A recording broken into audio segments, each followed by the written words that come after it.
What if I told you that the future of Social Security just got shaken up by Donald Trump?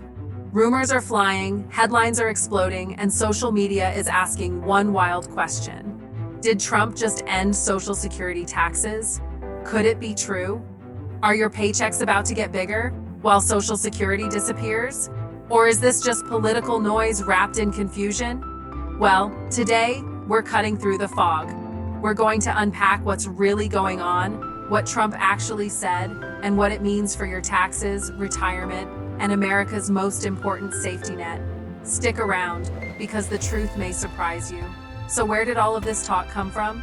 The buzz started when Donald Trump, during a campaign rally and follow-up interviews, mentioned eliminating payroll taxes, which includes Social Security taxes. He called the current payroll system outdated and unfair, and said he's exploring new ways to fund retirement without taxing workers directly. That's where the bomb dropped, because payroll taxes are how we fund Social Security and Medicare.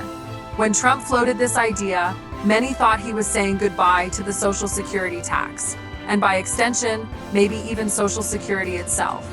But here's the thing, campaign talk and actual policy aren't always the same. Let's dive deeper. Before we go any further, let's break it down. Social Security taxes, also known as FICA taxes, are taken directly from your paycheck. Right now, 6.2% of your earnings go to Social Security, and your employer matches that, making it 12.4% total.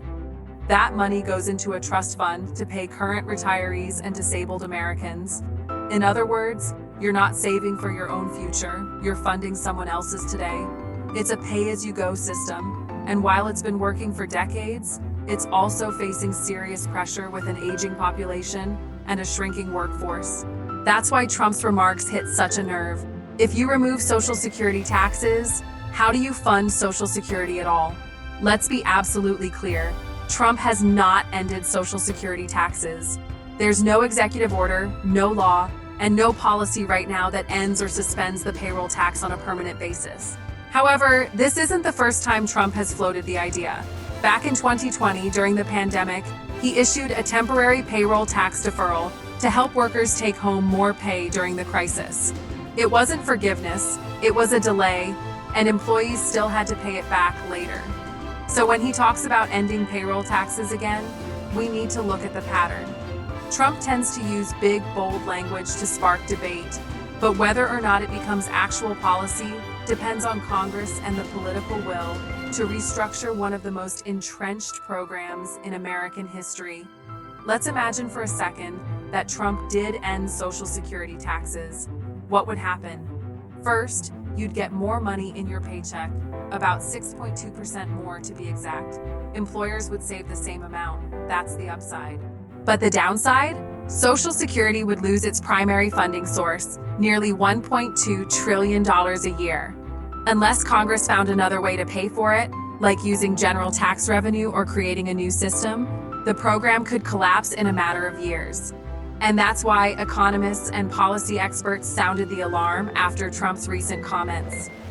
They weren't just reacting to a soundbite, they were reacting to the very real threat that cutting off Social Security's funding stream would put 70 million Americans at risk. Now here's where it gets interesting. Trump hasn't laid out a detailed plan, but he's hinted at alternative models. One idea that's floated around conservative circles is to fund retirement through investment-based accounts, similar to a privatized system. In that model, workers would invest in personal retirement accounts instead of contributing to a government trust fund. Sounds appealing, right? But it comes with risks. The market goes up and down. That means your retirement could depend on Wall Street, not Washington. Another possibility is shifting the burden from payroll taxes to consumption taxes or value-added taxes, VAT, meaning you'd pay for retirement indirectly through what you buy, not what you earn. But again, this would require a massive overhaul of the US tax code. So far, Trump hasn't made anything official, but these ideas are floating in the background, and they matter, especially in an election year. So let's answer the big question clearly. Did Trump just end Social Security taxes? No. But is he hinting at doing so if reelected? Yes. And while that may sound good at first, keeping more of your paycheck, there's a trade-off. The elimination of Social Security taxes without a solid replacement could destroy one of the most relied on programs in the country.